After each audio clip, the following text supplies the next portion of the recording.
부활하신 이날 우리들에게 복 주시길 원하십니다. 하나님이 늘 함께하는 임마누엘의 축복, 하나님이 우리들의 모든 앞길을 책임지시는 하나님의 여호와의 그 준비된 일의 축복을 받기를 예수님의 이름으로 간절히 축원해 드립니다. 축원합니다. 오늘 본문의 말씀은 어떤 사람이 큰 잔치를 베풀었다는 거예요. 종을 보냈습니다. 사람들 초청했습니다. 그런데 사람들이 한결같이 그 초청을 거절하고 있어요. 그래서 주인은 말하죠. 길거리로 나가라, 골목으로 나가라, 나가서 가난한 자, 또 장애가 있는 사람들 다 초청해라 라고 명령합니다. 그런데도 워낙 큰 잔치라서 빈자리가 있었습니다. 또 말합니다. 길로 나가라, 산 울타리로 가라. 사람들이 이제는 강건하여 힘있게 데리고 와라, 오지 않는다 해도 그냥 끌고 와라 하는 표현이겠죠. 그렇게 자리를 채우라 라고 말했습니다.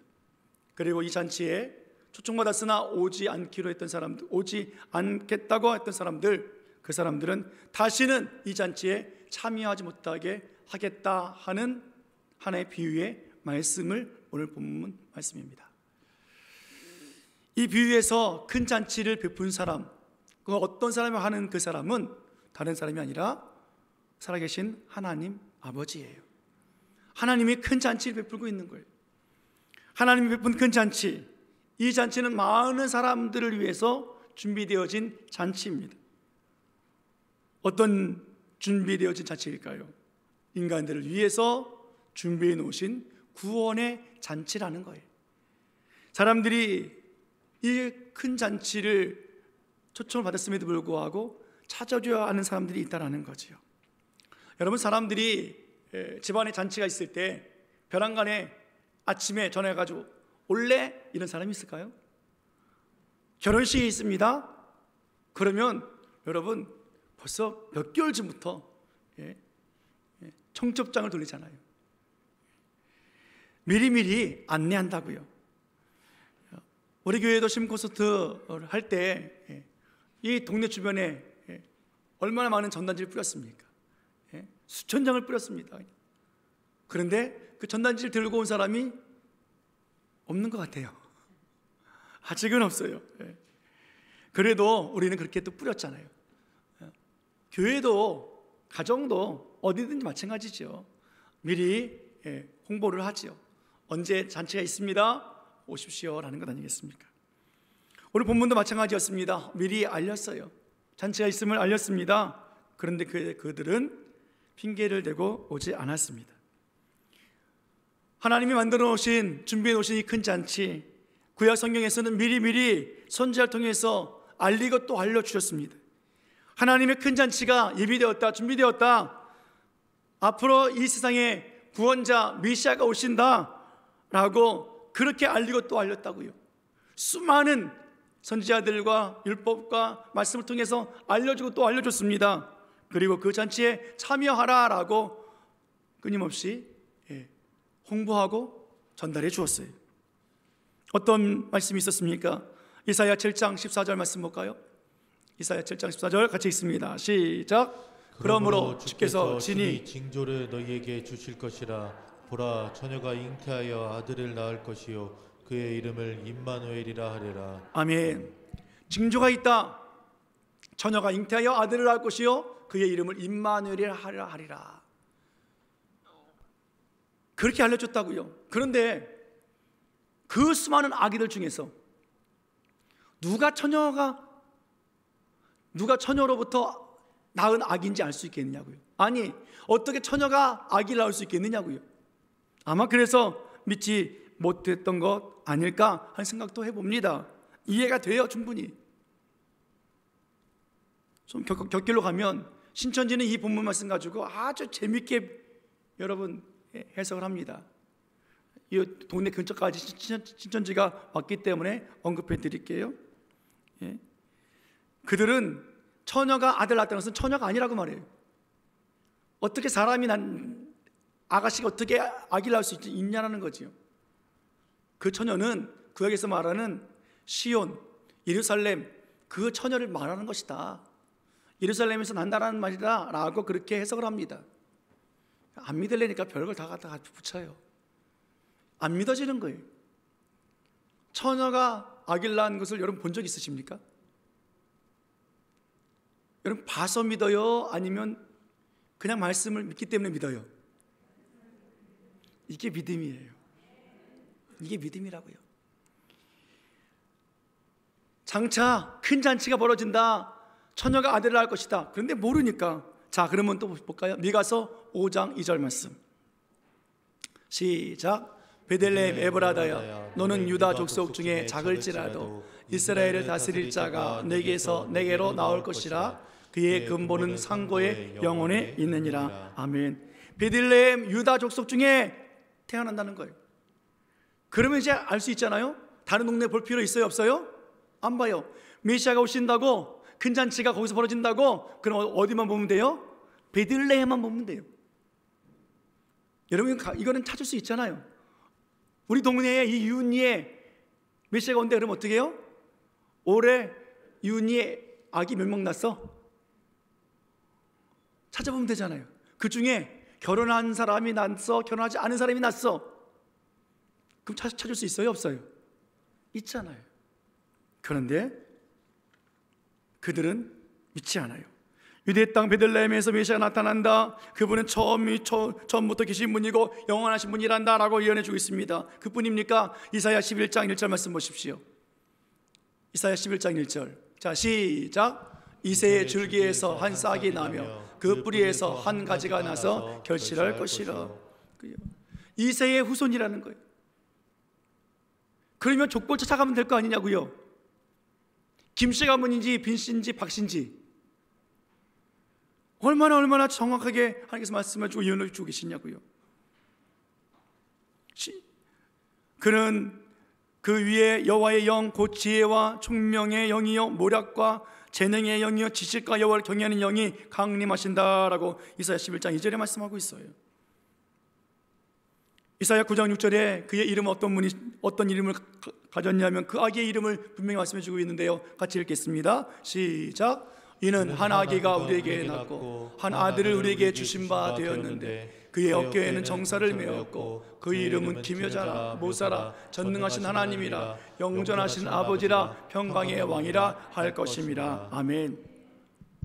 아기가 태어났을 당신은 잘 모른다 할지라도 그 아기가 성장하면서 수십 년을 같이 보내면서 그가 어떤 분인지, 기묘자로 모사로 전능하신 하나님으로 영존하시는 아버지로 평강의 왕으로 하는 모든 행적들을 보면서 야 놀랍다, 놀라워, 놀라운 일을 하고 있네, 놀랍다. 기묘자,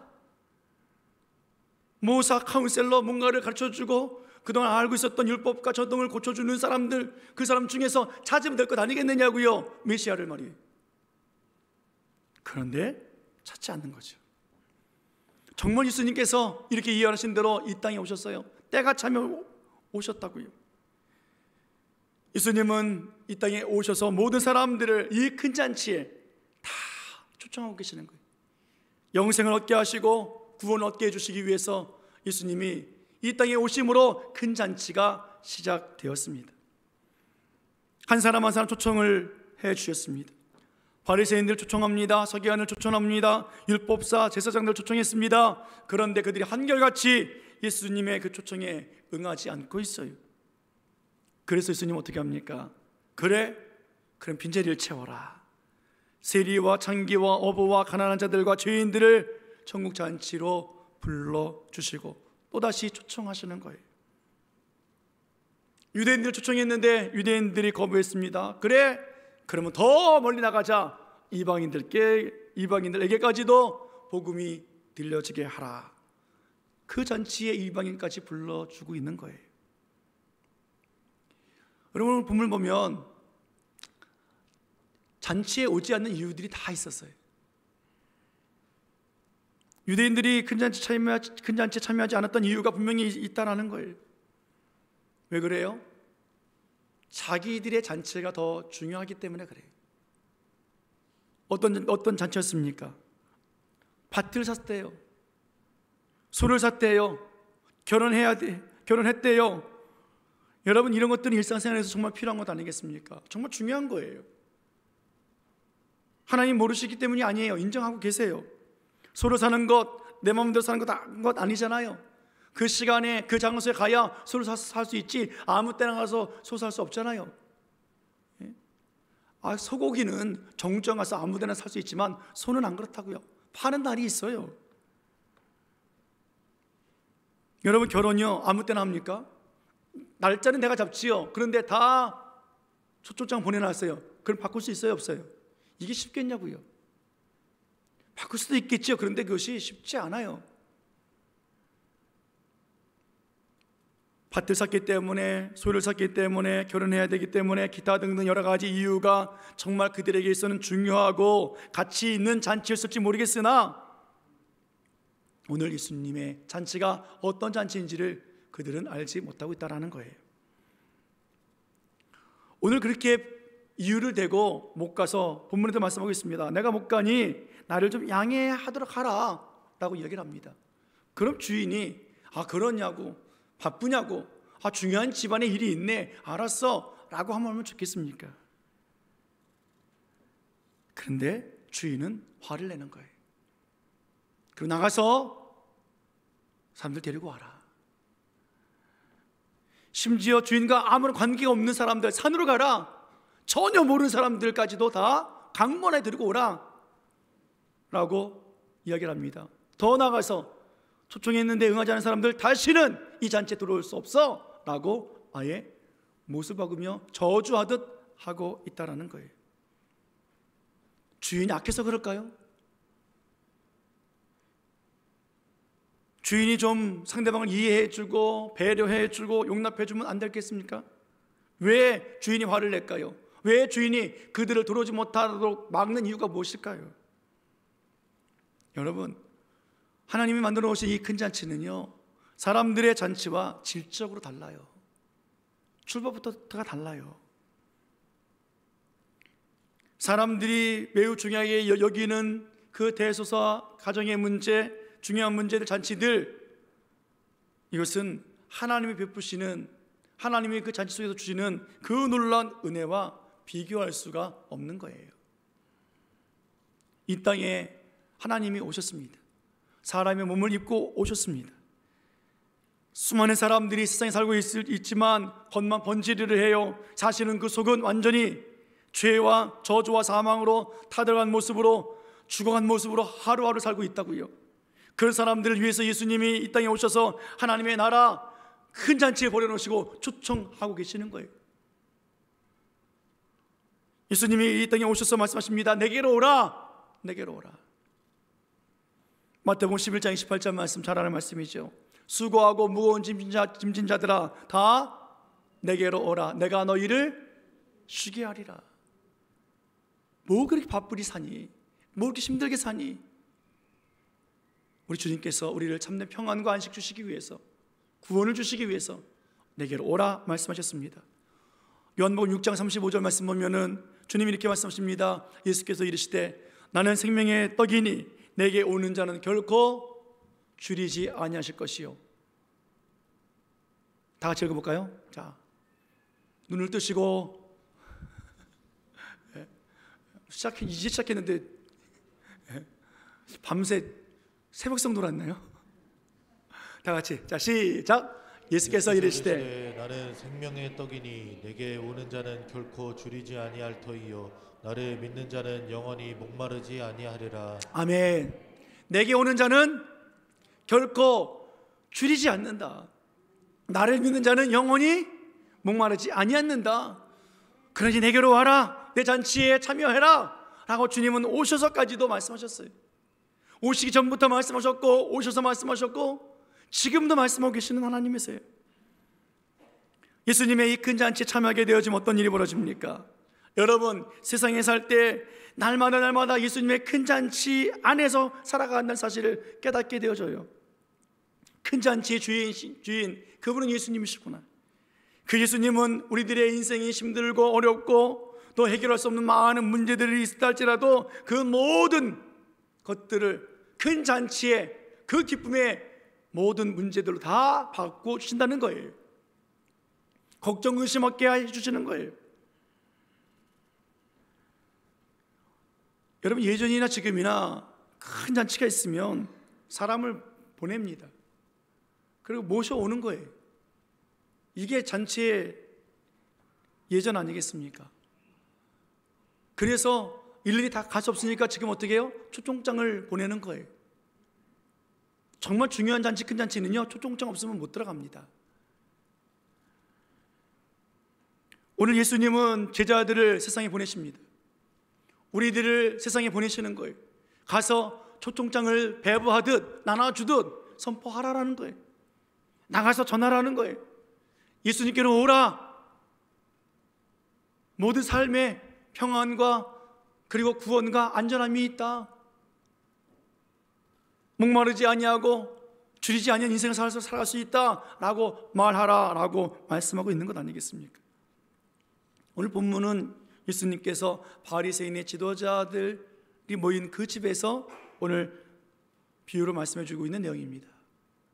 바리새인들이 안 오니까 예수님 직접 찾아가셨어요. 오라 했는데도 안 와? 그럼 내가 가줄게.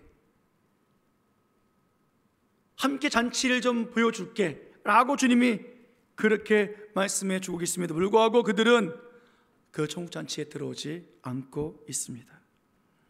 여러분, 예수님 잔치는요 정말 우리의 잔치와 달라요.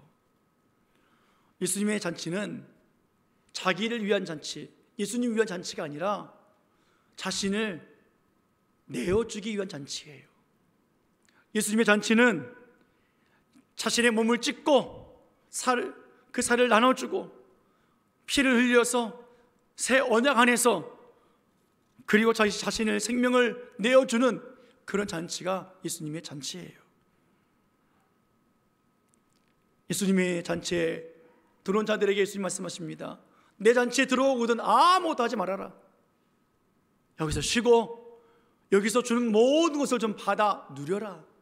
하나님이 공급해 주시는 모든 것들을 받기를 원하고 그 받은 것을 가지고 살아가도록 하길 원하시는 잔치가 예수님의 잔치예요.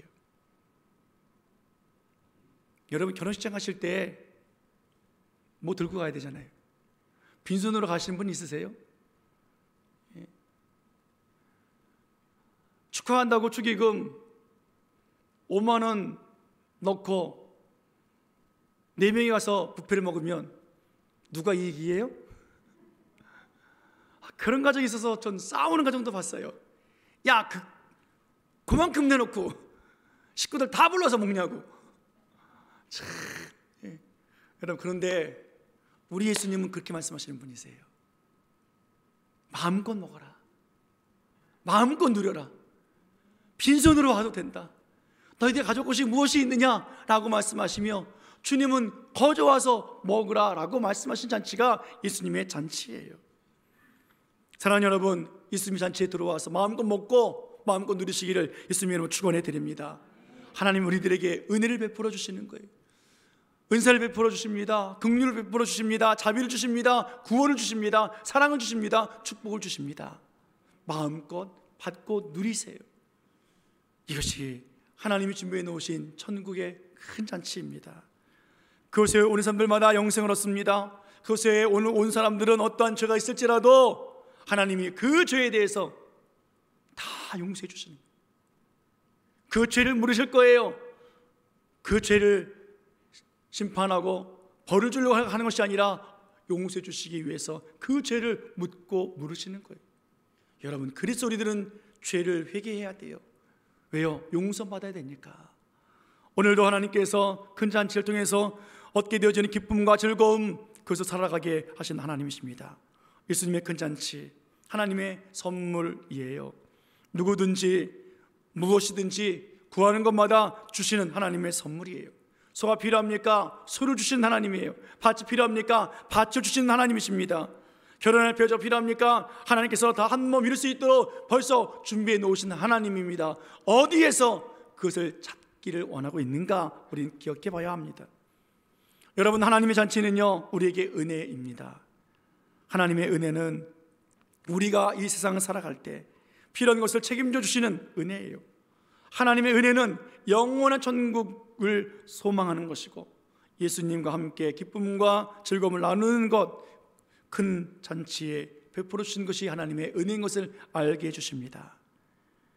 여러분, 우리가 누굽니까? 하나님의 은혜를 받은 사람들이잖아요. 예수님 믿는 사람들이잖아요. 내게로 오라 해서 내게로 온 사람들이잖아요. 오늘 우리는 그런 사람들로서 이 시간에 나와서 예배합니다. 여러분 생각해 보십시오. 초청에 참여된 사람들, 그 사람들이 한가한 사람들이겠습니까? 밭이 없고 소가 없고 직장이 없고 일이 없고 결혼할 사람이 없어서 그들이 한가해서 그 초청에 다 들어왔겠습니까? 아니에요. 다 이유가 있고 바빴어요.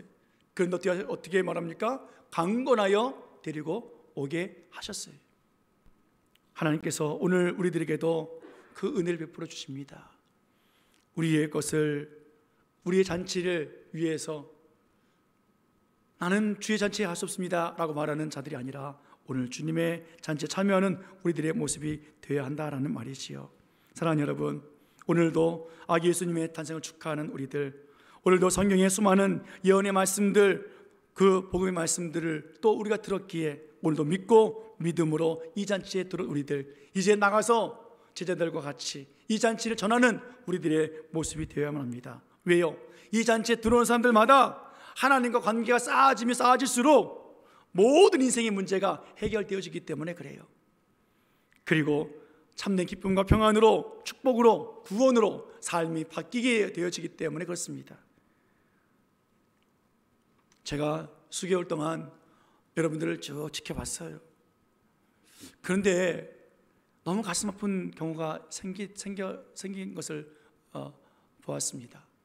초청받아서 온 사람들인데 초청받지 않은 사람들처럼 살아가는 모습을 보았습니다. 지난달에 기도원에 올라가서 금식하면서 하나님, 정말로 속이 상합니다. 가슴이 아픕니다. 많은 해야 될 일들도 있는데 왜 제가 금식하며 기도하겠습니까? 여러분, 우리의 이 잔치가 과연 누구를 위한 잔치라고요? 우리를 위한 잔치예요. 주님이 주신 것을 공급받는 잔치예요. 우리 교회 생활은 주님 주신 은혜를 받고 주님이 주신 것을 누리는 공동체가 우리 신앙의 공동체입니다. 그런데 왜 자꾸 이곳에서 나의 밭에 뭔가 심으려고 하고 있냐고요? 왜 자꾸 자기 소를 교회를 끌고 와서 소를 시험해 보려고 하냐고요? 왜 자꾸 신랑이신 예수님과 결혼했는데 다른 것과 결혼하려고 애를 쓰고 있느냐고요? 내가 하나님께 초청받았으면 내 바쁜 일들을 소화해내는 것이 아니라 주님께서 베푼 잔치에 주신 기쁨이 무엇인지, 은혜가 무엇인지, 감사가 무엇인지 우리는 생각해 볼 것 아니겠느냐고요. 교회에서 드려지는 모든 예배와 기도와 그 교제가 정말 하나님 앞에서 그 기쁨을 누릴 수 있는 그런 목적 되어야 되지 않겠습니까? 여러분, 왜 모였습니까? 하나님의 잔치에 모여온 거예요. 왜 우리가 예물을 드립니까? 회비를 왜 냅니까? 하나님을 위한 잔치를 위해서 우리 준비되어진 거예요. 오늘 주님께서 우리를 위해서 다 내어주신 것 같이 우리는 하나님 앞에서 마음껏 누리며 하나님의 영광을 드러낼 수 있는 그러한 잔치에 초청받은 사람들의 모습으로 살아가시기를 예수님의 이름으로 축원해 드립니다. 축원합니다. 오늘 예수님이 이 땅에 오신 날이잖아요. 탄생하신 날이에요. 성탄절이에요. 이날도 감사한데 오늘 예수님께서 십자가에 죽으시고 부활하신 부활의 날, 주님의 날입니다. 얼마나 귀합니까? 오늘 이 날에, 주님의 날에 주님의 탄생을 기억하며 한자리에 모인 우리들, 오늘 주의 은혜가 차고 넘치기를 원하고 천국잔치의 기쁨이 더욱더 충만해지길 원하고 그 행복을 누리며 살아갈 수 있는 복 있는 삶을 살아가시기를 예수님의 이름으로 축원해 드립니다. 축원합니다. 예배 후에 우리 학생들, 청년들 정말로 축하 행사할 거예요. 참 많은 시간 동안 애썼어요. 수고 많이 했어요. 참 기대가 되어져요. 잘하느냐 못하느냐가 문제가 아니라 정말로 이들이 정말로 여러 날을 준비하고 또 애쓴 그 모습이 하나님께서 벌써 받으셨고 기뻐하셨으리라 믿습니다. 우리들도 그 기쁨과 즐거움으로 함께 동참하는 거룩한 시간, 하나님을 높이고 초청의 기쁨을 함께 누리는 복된 시간 되어지기를 다시 한번 예수님의 이름으로 간절히 축원해 드립니다. 기도하시겠습니다.